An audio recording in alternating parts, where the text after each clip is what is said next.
हम किरण शर्मा। हम मंजू शर्मा अपना यूट्यूब चैनल पर स्वागत कर छी। नमस्ते, प्रणाम सब दीदी भाई के प्रणाम, सब यूट्यूब फैमिली के प्रणाम, जते दाई माई चाची दीदी सुनबे सबके प्रणाम कर छी। दोनों हाथ जोड़ के नहीं तो प्यार आशीर्वाद हमरा पर बरसवित रह अपन नहीं हुनका पर नहीं हमरा पर प्यार आशीर्वाद बरसाए और केकरा पर ज्यादा बरसावे छी जरूर कमेंट में हमसे बताए।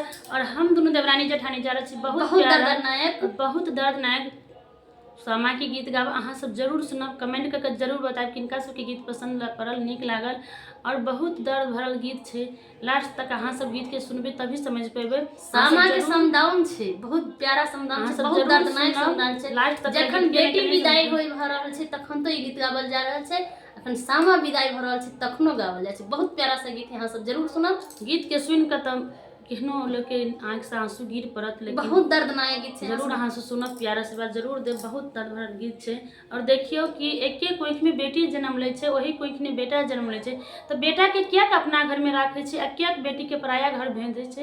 अहाँ सब जरूर गीत सुनब तो जरूर समझबे। अहाँ सब लास्ट तक ला जरूर गीत के सुनब। बहुत प्यारा सा गीत है, अहाँ सब जरूर कमेंट करके बताएब गीत किनका सबके नीक लागल। हम सब मेहनत मैथिली में बजे छी, अहाँ सबके समझ आबैत हैत कि नहीं वो हम सब जरूर कमेंट करके बताएब, कमेंट में लिखब।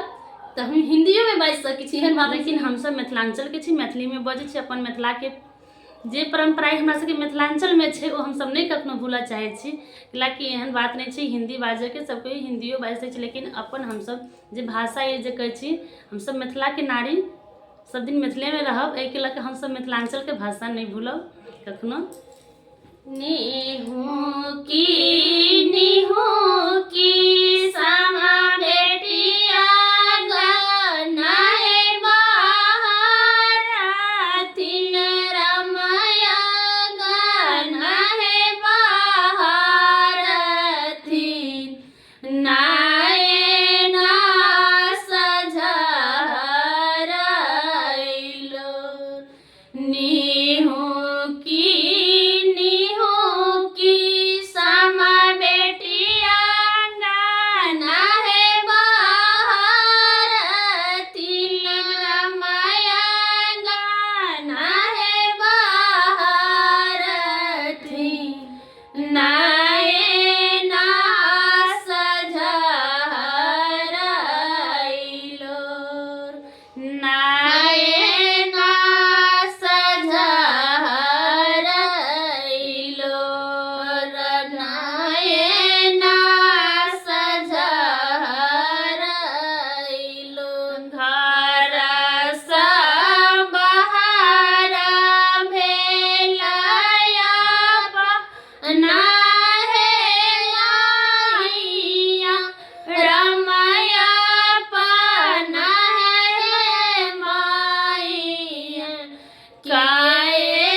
वही